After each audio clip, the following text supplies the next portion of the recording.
प्यारे विद्यार्थियों, तो कैसे हैं आप सभी। आज के इस वीडियो में सामान्य ज्ञान से संबंधित 30 महत्वपूर्ण प्रश्न लेके आया हूं। अगर आप लोग किसी भी प्रतियोगी परीक्षा की तैयारी कर रहे हैं तो ये सभी प्रश्न आप लोगों के लिए बहुत महत्वपूर्ण होने वाले हैं।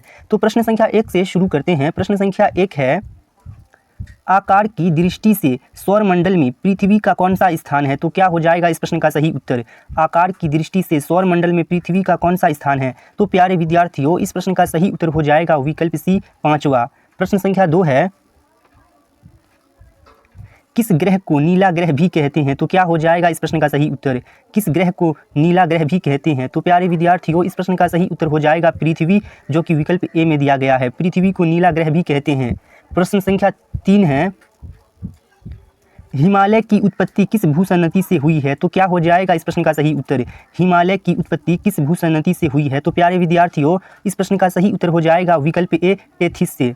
प्रश्न संख्या 4 है, भारत के प्रथम टेस्ट क्रिकेट कप्तान कौन थे। तो क्या हो जाएगा इस प्रश्न का सही उत्तर। भारत के प्रथम टेस्ट क्रिकेट के कप्तान कौन थे। तो इस प्रश्न का सही उत्तर क्या हो जाएगा। तो प्यारे विद्यार्थियों, इस प्रश्न का सही उत्तर हो जाएगा सी के नायडू, जो कि विकल्प सी में दिया गया है। प्रश्न संख्या 5 है, भारत की संविधान सभा ने किस तिथि को राष्ट्रीय ध्वज को अपनाया। तो क्या हो जाएगा इस प्रश्न का सही उत्तर। भारत की संविधान सभा ने किस तिथि को राष्ट्रीय ध्वज को अपनाया। तो इस प्रश्न का सही उत्तर हो जाएगा 22 जुलाई 1947, जो कि विकल्प सी में दिया गया है। तो इस प्रश्न का सही उत्तर हो जाएगा विकल्प सी, 22 जुलाई 1947। प्रश्न संख्या 6 है, संपूर्ण भारतीय संविधान के निर्माण में संविधान सभा को कितना समय लगा। तो क्या हो जाएगा इस प्रश्न का सही उत्तर। संपूर्ण भारतीय संविधान के निर्माण में संविधान सभा को कितना समय लगा। तो इस प्रश्न का सही उत्तर हो जाएगा 2 वर्ष 11 महीना 18 दिन। विकल्प बी सही हो जाएगा इस प्रश्न का, 2 वर्ष 11 महीना 18 दिन। प्रश्न संख्या 7 है, निम्न में से संविधान का कौन सा भाग नगर पालिकाओं से संबंधित है। तो क्या हो जाएगा इस प्रश्न का सही उत्तर। निम्न में से संविधान का कौन सा भाग नगर पालिकाओं से संबंधित है। तो इस प्रश्न का सही उत्तर हो जाएगा विकल्प डी, भाग 9A। प्रश्न संख्या 8 है, राष्ट्रीय हरित अधिकरण NGT का मुख्यालय कहाँ स्थित है। तो प्यारे विद्यार्थियों, इस प्रश्न का सही उत्तर हो जाएगा नई दिल्ली। विकल्प बी सही हो जाएगा इस प्रश्न का। प्रश्न संख्या 9 है, 21 जून को अंतर्राष्ट्रीय योग दिवस के रूप में मनाया जाना किस वर्ष से प्रारंभ हुआ। तो प्यारे विद्यार्थियों, इस प्रश्न का सही उत्तर हो जाएगा 2015, जो कि विकल्प बी में दिया गया है। ये प्रश्न बहुत महत्वपूर्ण है, क्योंकि ये प्रश्न कई बार परीक्षाओं में पूछे जा चुके हैं, तो आप लोग इसे जरूर याद कर लीजिएगा। प्रश्न संख्या 10 है, प्रकाश संश्लेषण की दर सबसे अधिक होती है। तो क्या हो जाएगा इस प्रश्न का सही उत्तर। प्रकाश संश्लेषण की दर सबसे अधिक होती है। तो इस प्रश्न का सही उत्तर हो जाएगा लाल रंग के प्रकाश में, जो कि विकल्प डी में दिया गया है। इस प्रश्न का सही उत्तर हो जाएगा विकल्प डी, लाल रंग के प्रकाश में। प्रश्न संख्या 11 है, प्रकाश संश्लेषण के लिए कौन सी गैस आवश्यक है। तो क्या हो जाएगा इस प्रश्न का सही उत्तर। प्रकाश संश्लेषण के लिए कौन सी गैस आवश्यक है। तो इस प्रश्न का सही उत्तर हो जाएगा CO2, विकल्प डी सही हो जाएगा इस प्रश्न का। प्रश्न संख्या 12 है, विद्युत केतली में पानी गर्म होता है, किसके कारण होता है। विद्युत केतली में पानी गर्म होता है तो किसके कारण होता है। तो इस प्रश्न का सही उत्तर हो जाएगा संवहन के कारण, जो कि विकल्प बी में दिया गया है। प्रश्न संख्या 13 है, निम्नलिखित द्रवों में कौन सा ऊष्मा का बहुत अच्छा चालक है। तो क्या हो जाएगा इस प्रश्न का सही उत्तर। निम्नलिखित द्रवों में कौन सा ऊष्मा का बहुत अच्छा चालक है। तो इस प्रश्न का सही उत्तर हो जाएगा पारा, जो कि विकल्प ए में दिया गया है। प्रश्न संख्या 14 है, प्रकाश के विद्युत चुंबकीय स्वरूप की खोज किसने की। तो क्या हो जाएगा इस प्रश्न का सही उत्तर। प्रकाश के विद्युत चुंबकीय स्वरूप की खोज किसने की। तो इस प्रश्न का सही उत्तर हो जाएगा मैक्सवेल, जो कि विकल्प सी में दिया गया है। प्रश्न संख्या 15 है, किसने सर्वप्रथम यह दिखलाया कि प्रकाश तरंगों का विवर्तन होता है। तो क्या हो जाएगा इस प्रश्न का सही उत्तर। किसने सर्वप्रथम यह दिखलाया कि प्रकाश तरंगों का विवर्तन होता है। तो प्यारे विद्यार्थियों, इस प्रश्न का सही उत्तर हो जाएगा ग्रेमाल्डी, जो कि विकल्प ए में दिया गया है। प्रश्न संख्या 16 है, हीराकुंड परियोजना किस नदी के जल प्रवाह को नियंत्रित करता है। तो क्या हो जाएगा इस प्रश्न का सही उत्तर। हीराकुंड परियोजना किस नदी के जल प्रवाह को नियंत्रित करता है। तो प्यारे विद्यार्थियों, क्या हो जाएगा इस प्रश्न का सही उत्तर। विकल्प ए है कृष्णा, विकल्प बी है महानदी, विकल्प सी है तापी और विकल्प डी है नर्मदा। तो प्यारे विद्यार्थियों, इस प्रश्न का सही उत्तर हो जाएगा महानदी, जो कि विकल्प बी में दिया गया है। हीराकुंड परियोजना किस नदी के जल प्रवाह को नियंत्रित करता है। तो इस प्रश्न का सही उत्तर हो जाएगा महानदी, विकल्प बी सही हो जाएगा इस प्रश्न का। प्रश्न संख्या 17 है, बिहार आंदोलन कब प्रारंभ हुआ? तो क्या हो जाएगा इस प्रश्न का सही उत्तर? बिहार आंदोलन कब प्रारंभ हुआ? तो प्यारे विद्यार्थियों, इस प्रश्न का सही उत्तर हो जाएगा 1974, जो कि विकल्प ए में दिया गया है। इस प्रश्न का सही उत्तर हो जाएगा विकल्प ए 1974। प्रश्न संख्या 18 है, बिहार में छात्र आंदोलन का मुख्य कारण क्या था? तो क्या हो जाएगा इस प्रश्न का सही उत्तर? बिहार में छात्र आंदोलन का मुख्य कारण क्या था?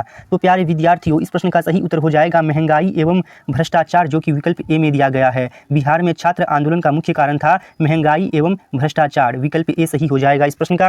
प्रश्न संख्या 19 है, भारतीय लोक दल की स्थापना कब हुई? तो प्यारे विद्यार्थियों, भारतीय लोक दल की स्थापना कब हुई? तो प्यारे विद्यार्थियों, इस प्रश्न का सही उत्तर हो जाएगा 1974, जो कि विकल्प बी में दिया गया है।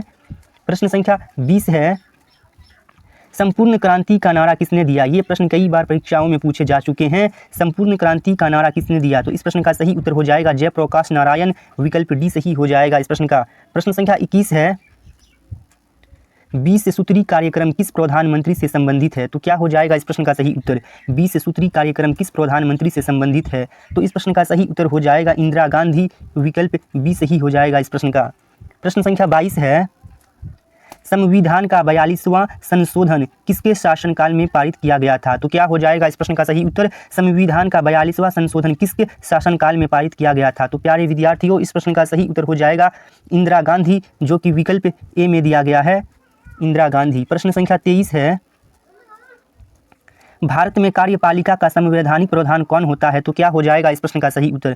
भारत में कार्यपालिका का संवैधानिक प्रधान कौन होता है? विकल्प है प्रधानमंत्री, राष्ट्रपति, मुख्यमंत्री या इनमें से कोई नहीं। तो प्यारे विद्यार्थियों, इस प्रश्न का सही उत्तर हो जाएगा राष्ट्रपति, जो कि विकल्प बी में दिया गया है।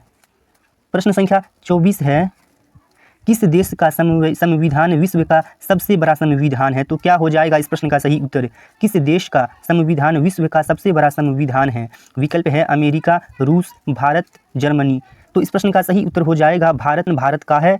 प्रश्न संख्या 25 है, मानवाधिकार दिवस कब मनाया जाता है? तो क्या हो जाएगा इस प्रश्न का सही उत्तर? मानवाधिकार दिवस कब मनाया जाता है? तो प्यारे विद्यार्थियों, इस प्रश्न का सही उत्तर हो जाएगा 10 दिसंबर, जो कि विकल्प ए में दिया गया है।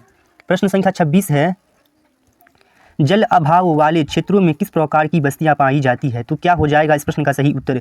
जल अभाव वाले क्षेत्रों में किस प्रकार की बस्तियां पाई जाती है? विकल्प है पल्ली, प्रकीर्ण, गुच्छित या इनमें से कोई नहीं। तो इस प्रश्न का सही उत्तर हो जाएगा गुच्छित, जो कि विकल्प सी में दिया गया है। जल अभाव वाले क्षेत्रों में गुच्छित प्रकार की बस्तियां पाई जाती है। प्रश्न संख्या 27 है, गुरु नानक देव का जन्म कब हुआ था? तो क्या हो जाएगा इस प्रश्न का सही उत्तर? गुरु नानक देव का जन्म कब हुआ था? तो इस प्रश्न का सही उत्तर हो जाएगा 1469, जो कि विकल्प सी में दिया गया है। इस प्रश्न का सही उत्तर हो जाएगा विकल्प सी। प्रश्न संख्या 28 है, अमीर खुसरो किसके शिष्य थे? तो क्या हो जाएगा इस प्रश्न का सही उत्तर? अमीर खुसरो किसके शिष्य थे? तो इस प्रश्न का सही उत्तर हो जाएगा निजामुद्दीन औलिया, जो कि विकल्प बी में दिया गया है।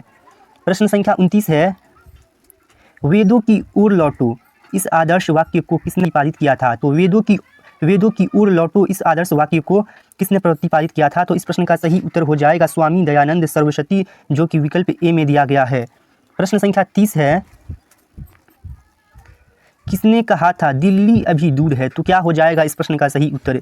किसने कहा था दिल्ली अभी दूर है? तो प्यारे विद्यार्थियों, इस प्रश्न का सही उत्तर हो जाएगा निजामुद्दीन, दिल्ली अभी दूर है, निजामुद्दीन औलिया ने कहा था इसको। प्रश्न संख्या एक आप लोगों के लिए है, इस प्रश्न का सही उत्तर आप लोग कमेंट बॉक्स में करके बताइएगा। प्रश्न है, संगीत की दुनिया में सितार के जादूगर नाम से किसे जाना जाता है? तो इस प्रश्न का सही उत्तर आप लोग कमेंट बॉक्स में करके बताइए। मिलेंगे फिर किसी अगली वीडियो में। आज के लिए बस इतना ही, धन्यवाद।